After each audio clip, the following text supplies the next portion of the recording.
My wife cheated on me at our wedding with my father in the men's restroom. I was imprisoned for 15 years because of this, but I escaped, and I, 30M, recently met this absolutely stunning woman, Emily, 28F, at a mutual friend's party. She was everything I ever dreamed of, smart, funny, and drop-dead gorgeous. From the moment I saw her, I knew I had to get to know her better. We hit it off instantly, and I asked her out on a date the very next week. Our first date was magical. We went to a cozy little Italian restaurant downtown, and we spent hours talking and laughing. I brought her a bouquet of her favorite flowers, lilies. She was so touched, and seeing her smile made my heart race. From that moment on, I knew she was the one. We started seeing each other regularly. Every date was better than the last. We'd go for long walks in the park, have picnics by the lake, and spend evenings at my place watching movies and talking about our dreams. I made sure to show her how much I cared, surprise flowers, sweet little notes, and all the attention she deserved. After a few months of dating, I decided to take the plunge. I planned an elaborate proposal at the same Italian restaurant where we had our first date. I had the waitstaff in on it, and they brought out a dessert platter with "Will you marry me" written in chocolate. When she saw it, she gasped, and I got down on one knee. Tears welled up in her eyes as she said yes. It was the happiest moment of my life. Fast forward to a few days ago, our wedding day. It was a beautiful ceremony, surrounded by our closest family and friends.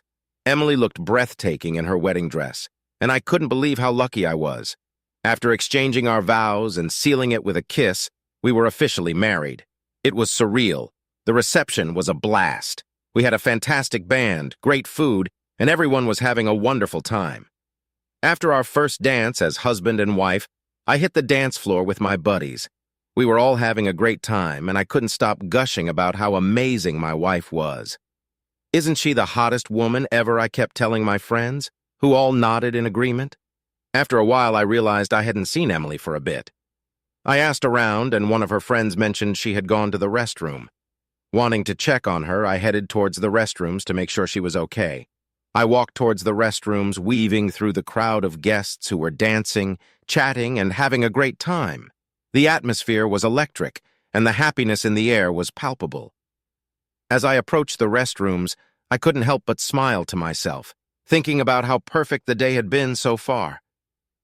When I reached the ladies' room, I waited outside for a few minutes, expecting Emily to come out any second.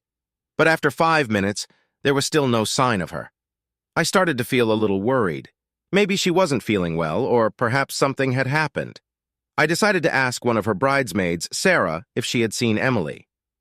"Hey, Sarah," I said, catching her attention as she was chatting with a group of friends. "Have you seen Emily? I heard she was in the restroom, but she's been in there for a while." Sarah looked a bit concerned. "I saw her go in there a few minutes ago, but I haven't seen her come out. Do you want me to check on her?" I nodded, grateful for her help. "Yeah, if you don't mind. I'm starting to get a little worried." Sarah headed towards the restroom while I waited anxiously outside. A couple of minutes later, she came back out, looking a bit puzzled. "She's not in there," Sarah said. "I checked all the stalls, and there's no sign of her." A sense of unease settled over me. That's strange. Maybe she stepped outside for some fresh air. I'll check around the building. I thanked Sarah and made my way towards the exit. The evening air was cool and refreshing, and I took a deep breath as I scanned the area for any sign of Emily.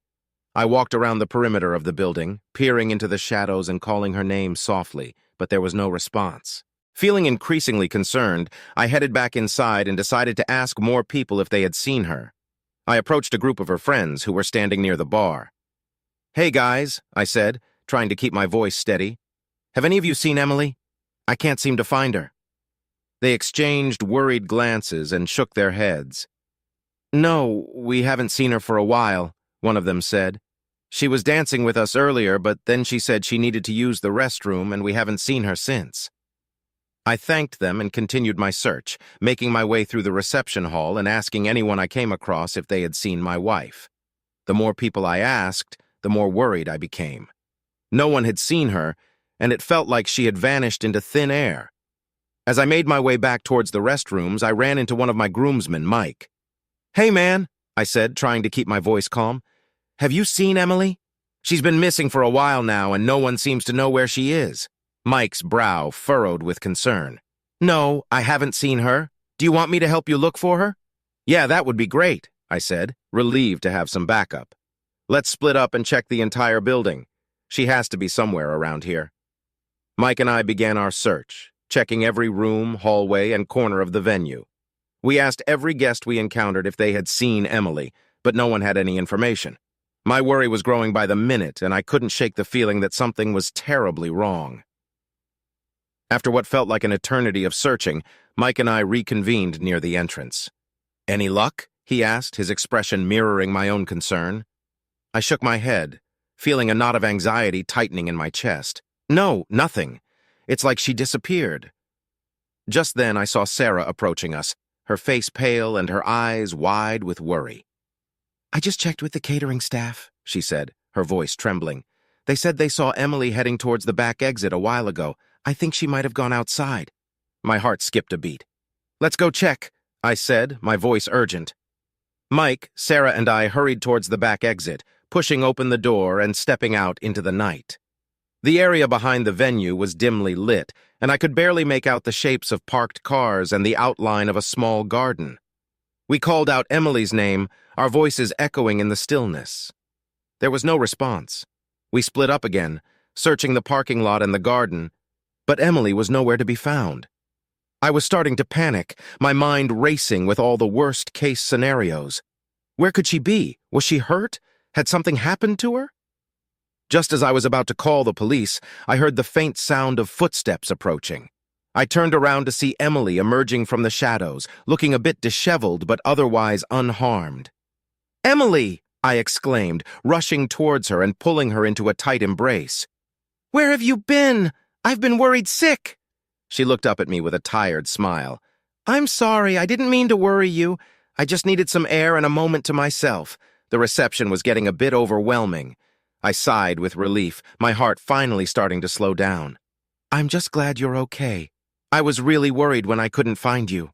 Emily hugged me tightly. "I'm sorry I scared you. I should have told someone where I was going." We walked back inside, hand in hand, and I couldn't help but feel grateful that she was safe. The rest of the evening went smoothly, and we spent the night dancing and celebrating with our friends and family. But the memory of those tense moments when I couldn't find her would stay with me for a long time. After searching nearly every corner of the building and not finding Emily, I was on the verge of calling the police. My mind was racing with worry, and I couldn't shake the feeling that something terrible had happened. Just as I pulled out my phone to dial 911, a thought struck me I hadn't checked the men's restroom. Given that there were no signs indicating which restroom was for men and which was for women, it was possible she had gone in there by mistake. Desperate and clinging to any hope, I decided to check the men's restroom. I pushed open the door to the restroom and immediately heard the faint sounds of moaning. My heart pounded in my chest as I crept closer to the stalls, the noises growing louder and more distinct. I recognized the sound of Emily's voice, and my stomach twisted into a knot. With trembling hands, I pushed open one of the stall doors. What I saw inside made my blood run cold. There was Emily, straddling my father, lost in the throes of passion. They were so caught up in each other that they didn't notice me right away. For a moment, I was paralyzed with shock, unable to comprehend what I was seeing. Then a surge of rage and betrayal surged through me, and I let out a scream. My voice echoed off the tiled walls, finally catching their attention. They both turned to look at me, their faces a mixture of shock and horror. "No, please don't do this," Emily cried, her voice breaking with desperation. But I was beyond reasoning. In a blind fury, I reached for the gun I always carried for self-defense. I pulled it out and pointed it at them, my hands shaking with rage. "How could you?" I shouted, my voice cracking with emotion. "How could you do this to me?" They both started to plead with me, begging for me to put the gun down. "Please, son, don't do this," my father said, his voice trembling. But I couldn't hear them over the sound of my own heartbeat pounding in my ears. Without thinking, I pulled the trigger, emptying the entire magazine in their direction. My aim was wild, and none of the bullets hit their mark. In the midst of the chaos, my father reached his climax, an image that would forever be seared into my memory. The gunshots had drawn the attention of my friends, who burst into the restroom just as I fired the last shot. They tackled me to the ground, wrestling the gun out of my hands. "What the hell are you doing?" Mike shouted, pinning me down. Emily, still in shock, scrambled to her feet and quickly called the police. As the reality of what had just happened sank in, the adrenaline began to wear off, and I was left with nothing but a deep, searing pain. The betrayal was too much to bear. The police arrived within minutes, and I was handcuffed and taken into custody. Emily and my father gave their statements, and I was charged with reckless endangerment and attempted murder, though thankfully no one was physically hurt. As I sat in the holding cell waiting for my lawyer, I couldn't stop replaying the events of the night in my head. The image of Emily and my father together, the sound of their pleas, and the sight of my friends tackling me to the ground. It all felt like a horrible nightmare. I couldn't believe what had happened. It was supposed to be the happiest day of my life. Everything had started so perfectly. Emily and I exchanged vows, surrounded by our closest family and friends. The reception was full of joy and celebration, but now it felt like a distant memory, overshadowed by the horrific scene I had stumbled upon. As I sat in that cold, sterile cell, the shock slowly began to wear off, replaced by a deep, burning rage. How could they do this to me? My own father and my new wife betraying me in the worst possible way. My mind raced, trying to make sense of it all, but nothing about it made any sense. I felt like I was losing my grip on reality. Hours passed, and eventually, my lawyer arrived. He was a middle-aged man with a stern face and a calm demeanor. He had been my family's lawyer for years, and I trusted him. "David," he said, sitting across from me, "I need you to tell me everything that happened tonight, from the beginning." I took a deep breath and recounted the events of the evening, my voice shaking with emotion. I told him about the wedding, the reception, and the moment I realized Emily was missing. I described how I searched the entire building, finally deciding to check the men's restroom and the horrifying sight that greeted me. After recounting every painful detail to my lawyer, we were summoned to the courtroom. The atmosphere was tense, and I could feel the weight of the upcoming trial pressing down on me. My lawyer, Mr. Thompson, tried to reassure me as we walked in. "Stay calm, David. We'll get through this." The trial began, and my heart pounded in my chest. Emily sat across from me, looking composed and confident. My father was beside her, his face a mask of worry. The judge, an older man with a stern expression, took his seat, and the proceedings began. Mr. Thompson presented our case, arguing that I had acted in a state of extreme emotional distress. He explained the shock and betrayal I felt upon discovering my wife and father in such a compromising position. The jury listened intently, and for a moment I felt a glimmer of hope. Then it was the prosecution's turn. They painted me as a violent and unstable individual who posed a danger to society. They emphasized my use of a firearm and my reckless behavior. Emily testified against me, her voice steady and convincing. She portrayed herself as the victim, claiming that she had been afraid for her life. As the trial continued, something began to feel off.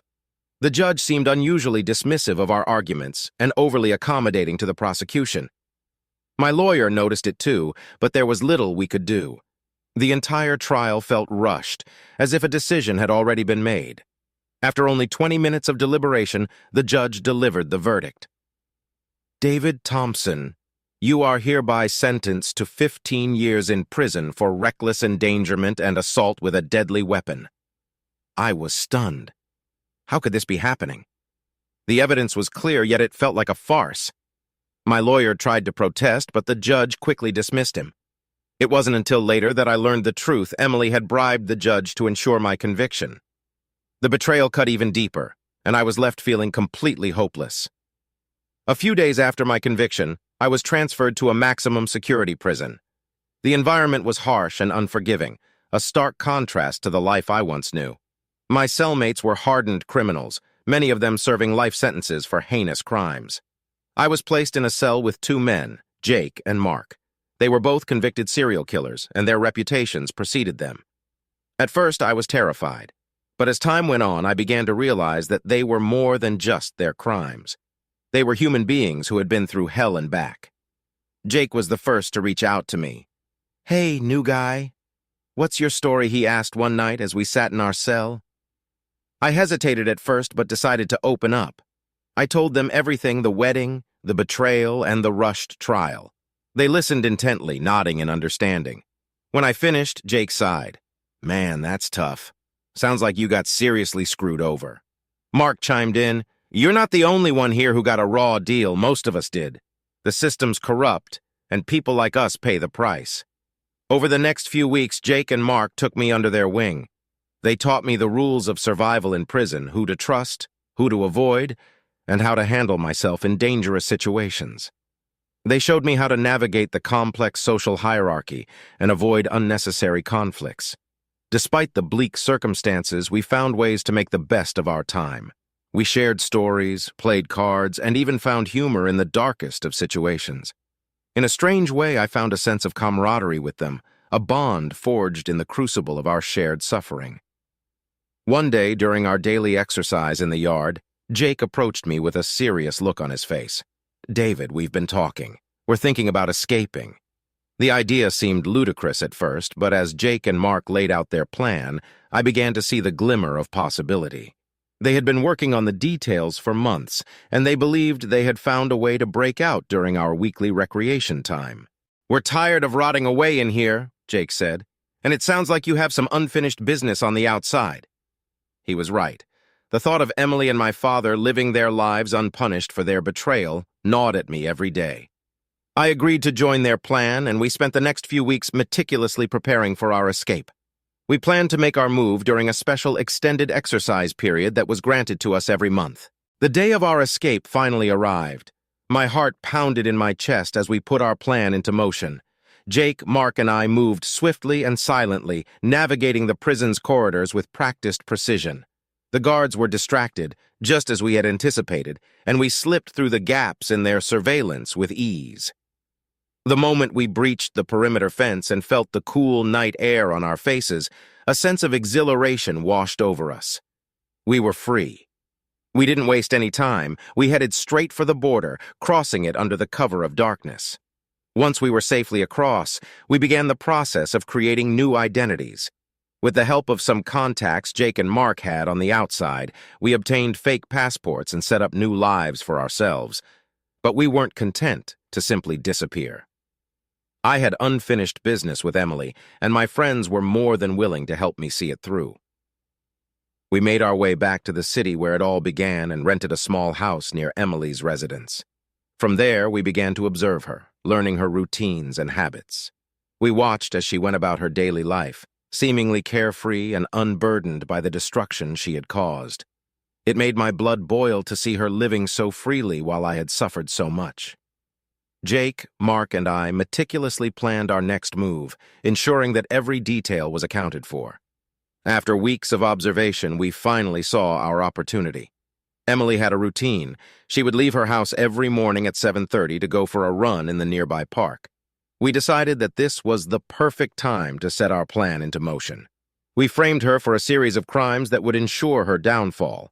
It wasn't easy, but with the skills and knowledge we had acquired, we were able to forge documents, plant evidence, and manipulate the situation to our advantage. We made sure that every piece of evidence pointed to Emily, leaving no room for doubt. The police investigation was swift, and before long, Emily was arrested and charged with multiple counts of fraud, embezzlement, and conspiracy. The evidence was overwhelming, and despite her protests of innocence, she was convicted and sentenced to life in prison. As the gavel fell, sealing her fate, a sense of vindication washed over me. Justice had been served. Emily would spend the rest of her life behind bars, just as I had once feared I would. With our mission accomplished, Jake and Mark decided it was time to part ways. They had their own lives to live, and they deserved a chance at happiness after everything we had been through. We said our goodbyes, promising to stay in touch, and they went their separate ways. As for me, I found solace in a new beginning. I met a wonderful woman named Laura, who brought light and joy back into my life. We started dating, and it wasn't long before we fell deeply in love. She was everything I had ever wanted: kind, compassionate, and supportive. We got married in a small, intimate ceremony surrounded by our closest friends. It was a stark contrast to my first wedding, but it was perfect in every way. Laura and I built a beautiful life together, and we were blessed with 3 wonderful children. Watching my children grow and thrive brought me a sense of fulfillment and happiness that I had never known before. We live a happy life, filled with love and laughter. The pain and betrayal of the past slowly faded away, replaced by the warmth and comfort of my new family. I often thought about Jake and Mark, hoping that they had found their own peace and happiness. They had been my lifeline during the darkest days of my life, and I would be forever grateful for their friendship and support. In the end, I realized that life is full of unexpected twists and turns. But no matter how dark the path may seem, there is always hope for a brighter future. I had found mine, and I cherished every moment of it.